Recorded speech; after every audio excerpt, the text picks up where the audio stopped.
Kalau korang nampak, okay.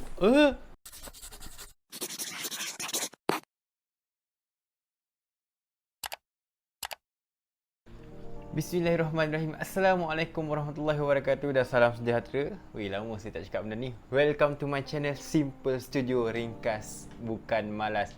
Jadi hari ni saya nak buat satu review. Review tak sangat lah sebab saya bukannya pakar buku, tapi saya nak bercerita tentang sebuah siri novel yang saya baru habis baca, iaitu Hikayat Satria Sejati yang ditulis oleh saudara Hilal Ashraf. Okay, before that saya nak cerita sikit lah pasal buku ni kan. Okay, sekejap. Okay, ini yang pertama, buku yang pertama. Buku yang pertama ni kalau korang nak tahu, dia ditulis pada tahun 2017. 2017. Masa mula buku ni keluar je, bukan keluar 3 serentak tau. Dia keluar ni saja 2017. Then 2 tahun lepas tu dia keluarlah 2 buku yang seterusnya, iaitu yang kedua dan yang ketiga. Dan seterusnya pada tahun 2020 barulah keluar selengkapnya, iaitu buku 4 dan buku 5. Okay, kalau korang nampak 3 buku ni dia tak sama dengan apa yang Hilal Ashraf jual sekarang lah. Maknanya cover dia. Okay, ni cover lama tau. Ini 2017, ini 2019, dua ni dia lama. So ini saya beli masa pre-order tak salah saya. Bukan pre-order lah, masa mula-mula keluar lah. Tak ingat sama ada pre-order ataupun dia order by post. Dan dua ni saya beli di PWTC sewaktu Pesta Buku 2019 di PWTC. Walaupun lama, tapi dia satu yang istimewa lah. Sebab apa? Ada sign penulis di situ. So sebab saya pergi ke booth dia, masa saya pergi tu ada penulisnya, so why not kan, minta sekali signnya. Sekejap saya letak balik buku ni. Okay, back to the story lah. Okay, buku ni sinopsis dia senang saja.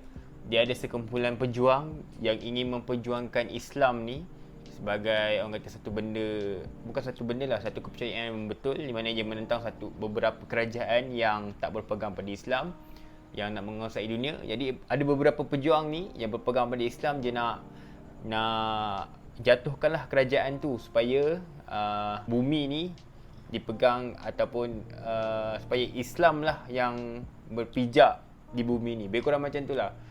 So beberapa watak yang terlibat dalam buku ni adalah Ariki, the hero one, Ariki, and then dia punya partner Aifer, ada Jilani, ada Ashwadi, ada Yusof, ada Rinihara, ada Mikael. 7 orang lah. Dia cerita dia dia macam yang 7 orang saya cakap ni adalah macam generasi baru lah kepada penyambung perjuangan Satria Sejati. So Satria Sejati ni orang kata macam batch lama lah. Batch lama.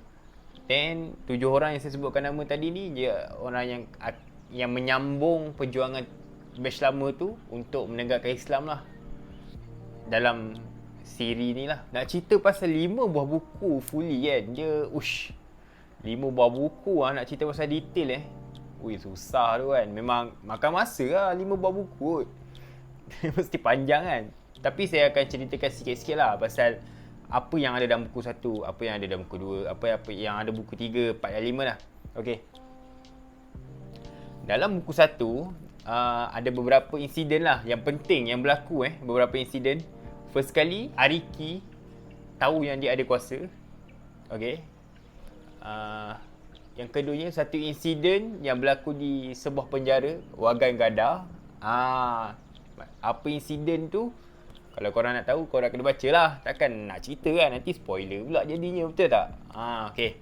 Then yang ketiga adalah pelarian, menjadi pelarian daripada Warga Ganda ke Mastazadi. Okay, dalam buku 2 dia menceritakan tentang itulah, dia lebih kepada Mastazadi punya keadaan. Lebih ceritakan kepada Mastazadi punya keadaan. Okay, kalau korang tengok cover page dia pun, ini adalah yang digambarkan lah Mastazadi macam mana. Sebab dia ada menceritakan sikit pilihan Mastazadi adalah bangunan-bangunan yang terapung. So mungkin lah saya rasa ini masa tadi lah sebab dia terapung. Betul tak? Dan dalam buku 2 ni juga berlakunya perang antara kerajaan yang pertama. Bukan kerajaan lah, orang kata pakatan. Antara pakatan-pakatan. Perang yang pertama berlaku antara pakatan Muka Anja, iaitu dikuasai oleh Lutelo. Lutelo ni orang kata maharaja di Muka Anja lah. Muka Anja ni, bawah Muka Anja ni banyak je punya kawasan jajahan dia lah. Wagangada lah, Likuaku, adalah beberapa perkataan lagi. Termasuklah Tanah Haram juga yang menyokong perjuangan Muka Anja. Kenapa dia menyokong? Itu pun korang kena baca. Sebab dia satu benda yang menarik lah. Sebab yelah Tanah Haram kot. Orang kata sistem Mekah kan.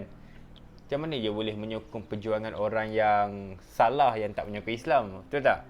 So korang kena baca. Okay. Dia paling penting adalah peperangan pertama berlaku dalam buku ni.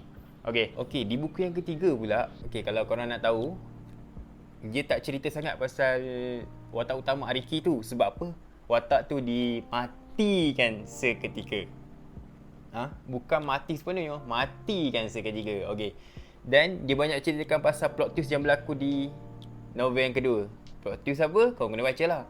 Dan masa baca buku 2 je macam, asal benda ni jadi kan? So kat buku ketiga lah yang menceritakan kenapa benda tu berlaku. Dan macam saya cakap tadi, Tanah Haram ni dia menyokong perjuangan Lutelo, perjuangan Pakatan Muka Anja, iaitu perjuangan yang salah, Tanah Haram. So kenapa dia menyokong, Tanah Haram menyokong perjuangan ni? So buku 3 pun ada cerita juga. Dan seterusnya kita pergi ke buku yang keempat. Buku yang keempat. Buku yang keempat ni kan, dia satu buku yang banyak bermain dengan perasaan. Sebab dia ada banyak throwback yang berlaku dan banyak menceritakan pasal origin kenapa Ariki tu menjadi watak utama dalam siri kali ni. So dia banyak throwback, dia banyak bermain dengan perasaan. Walaupun baru 5 bab saya baca, saya ingat saya lah 4-5 bab.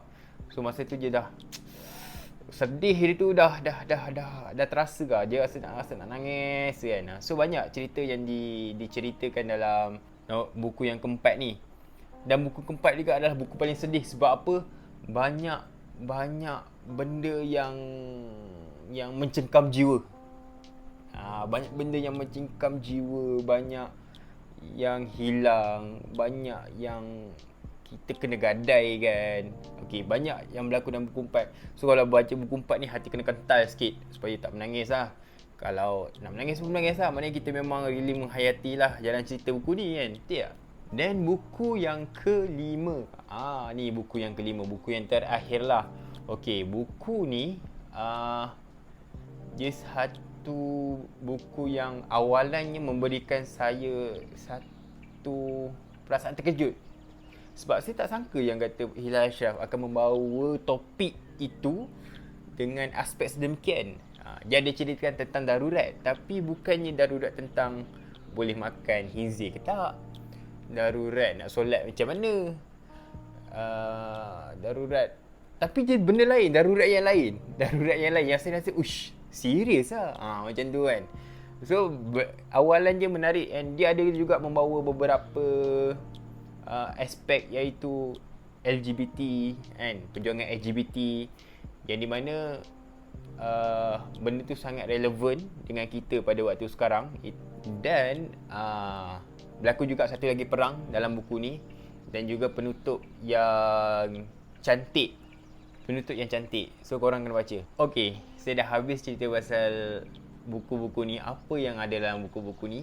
Dan sekarang saya akan cerita apa yang best tentang buku ni. Antaranya adalah plot cerita je sangat menarik. Kalau korang dah baca Takdir, trilogi Takdir, korang akan nampak beberapa scene tau. Contohlah saya bagi, kalau dalam trilogi Takdir tu, dia punya scene satu contohnya ada di point A, scene 1 di point A. Tapi scene 2 tiba-tiba ada di point hujung-hujung XYZ kan. So maknanya dia dua scene yang sangat jauh, and menyukarkan kita macam mana kita nak nampak kesinambungan dia. Lebih kurang macam tu lah yang saya boleh kata. Tapi dalam Takdir ni, susunan plot dia saya sangat suka. Walaupunlah dia menceritakan dua scene yang berbeza, tapi kita dapat catch up. Oh benda ni kat sini. Oh benda ni kat sini. And then bila masuk yang seterusnya, oh kat sini rupanya. Sebab apa scene satu cerita pasal ni, scene dua cerita pasal ni. Penyusunan plot dia saya sangat suka. Okay, dan seterusnya, plot twist dalam novel ni adalah plot twist yang sangat banyak. Sebab okay, kalau kita baca Takdir, dia selalu satu cerita yang straightforward. Trilogi Takdir satu yang straightforward, yang kita boleh jangkakan, okay, ini mesti jadi, ini mesti jadi, ini mesti jadi. Tapi dalam Hikayat Satria Sejati ni, banyak benda yang saya fikir, oh macam ni, jadi macam ni, tapi asal tak macam ni jadi macam ni, dia lain oh orang ni tiba-tiba tak jadi. Nampak? Dia keluar daripada konsep Hilal Ashraf tu sendiri, kan? Sebab yalah, saya dah baca beberapa buku Hilal Ashraf di mana saya dah baca Gelombang Baru, saya dah baca Hero Saga, saya dah baca trilogi Takdir, kan? So maknanya 3 siri ni dah, orang kata, saya dah hadam, and saya dah faham corak penceritaan dia. Tapi tak sangka pula dalam Hikayat Satria Sejati ni, Hilal Ashraf ni dia keluar daripada konsep tu. Itu yang menyebabkan saya rasa, buku ni lain, vibe dia lain, power dia lain. Okay, tapi dalam yang bestnya adalah benda yang bagi saya bukannya kurang, bukannya tak best, tapi macam sikit mengganggu saya, sikit saja. Ni personally saya lah, antara benda yang paling mengganggu saya adalah bila mana pengulangan kata yang terlalu banyak. Contohnya perkataan terbelalak. Terbelalak tu dia macam nak menunjukkan reaksi terkejut. Macam mata terbelalak macam tu. Macam tu macam terkejut, kan. Tapi sebab setiap kali terkejut dia menggunakan perkataan terbelalak. Macam saya lebih suka, personally saya lebih suka kalau variasikan kata tu macam terbelalak, nak cerita kawasan terkejut. Mungkin dekat sini kita guna terkejut, dekat sini kita guna terbelalak, mungkin dekat situ terkesima, terkedu, atau menggunakan banyak variasi orang kata bahasa perkataan yang membawa maksud yang sama.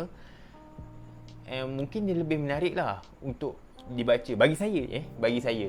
Okay, tapi saya tak pasti sama ada terbelalak ni adalah satu perkataan yang lama yang memang digunakan zaman tu. Sebab kalau korang baca Hikayat Satria Sejati, timeline ni agak lama sebenarnya. Timeline yang kata orang dulu-dulu, Kekanda, Adinda, kan? So mungkin terbelalak ni adalah satu perkataan yang digunakan pada waktu tu. Saya tak pasti jadi maaf kalau saya salah. Sekarang saya nak cerita sikit lah pasal benda-benda yang penting lah dalam yang saya dapat dari buku ni. Ni ada sedikit spoiler untuk siapa yang belum baca. Kalau nak dengar. Kalau tak nak dengar, ni adalah spoiler, boleh skip sikit. Okay, spoiler sikit. Sebab banyak pengejaran-pengejaran yang penting yang boleh diambil pada cerita ni lah. First kali adalah, bagi saya yang saya sangat suka pengajarannya adalah harta ni dan pangkat tak bawa ke mana. Faham tak? Okay, before this, dalam video saya ada buat satu video pasal money or happiness, kan? Mana yang akan dipilih. Okay, so kalau korang tengok Little tu, dia macam nak mengejar sangat dia punya tahta tu lah. Tapi dia tak dapat kegembiraan pun. Nampak? Kalau korang baca sampai at the end, kan, dia tak dapat ketenangan hati tu. So itu yang saya maksudkan. Happiness the ultimate, the goal dalam hidup kita ni ada happiness. Duit, tahta, anything surrounding kat kita ni adalah tools untuk sampai ke goal tu, untuk sampai ke ketenangan hati, happiness tu. So tak ada certain orang kalau dapat duit banyak dia rasa seronok, kan? Tapi dalam kes Little ni, dia dah ada banyak benda kot. Dia dah dapat satu yang besar, tahta yang tinggi, kuasa yang hebat, duit yang banyak, dia punya kerajaan yang besar, tapi dia rasa yang tak cukup, and dia rasa tak selamat. Nampak tak? So maknanya dalam hidup kita ni, we have to find something yang tak semestinya benda yang sangat besar untuk buatkan kita seronok. Kan? Tapi paling penting dalam hidup kita ni adalah rasa cukup. Rasa cukup tu yang susah nak dapat sebenarnya. Kan? Kalau kau nak tahu, bagi saya lah kan, duit ni, tahta ni, dia adalah benda yang macam drugs kan. Drugs ni kan benda kalau kita ambil sekali kita nak lagi kan. Sama macam duit.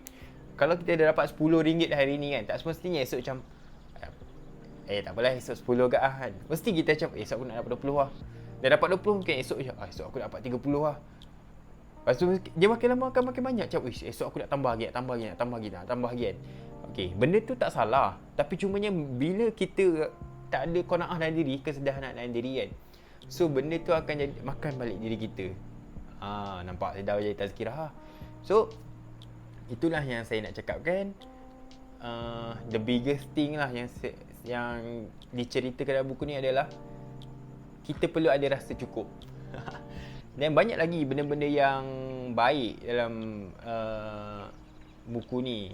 Contohnya, manusia tu hatinya berbolak-balik. Sejahat mana pun dia, ada kebaikan dalam diri dia sebenarnya.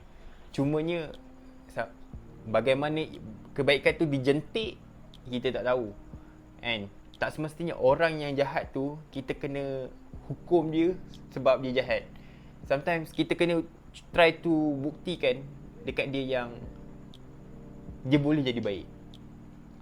Dalam konteks ni macam Ashwadi lah. Ashwadi dia rasa dia jahat tau, dia jahat gila.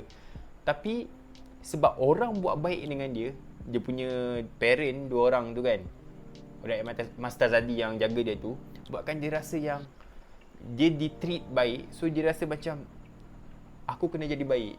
So orang yang jahat ni, yang melakukan kesalahan, bukan jahat lah, yang melakukan kesalahan ni, sometimes dia perlukan satu jentikan kebaikan dalam hati dia untuk buatkan dia rasa yang dia masih lagi boleh melakukan kebaikan.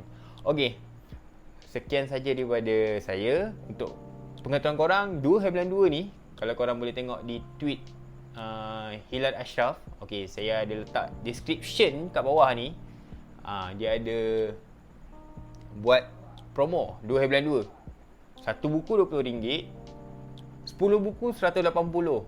Ui, korang rugi tak beli. Baik korang beli semua, baca, and korang akan faham kenapa saya minat sangat dengan Hilal Ashraf ni, and kenapa orang kata karya dia ni membawa kepada kebaikan.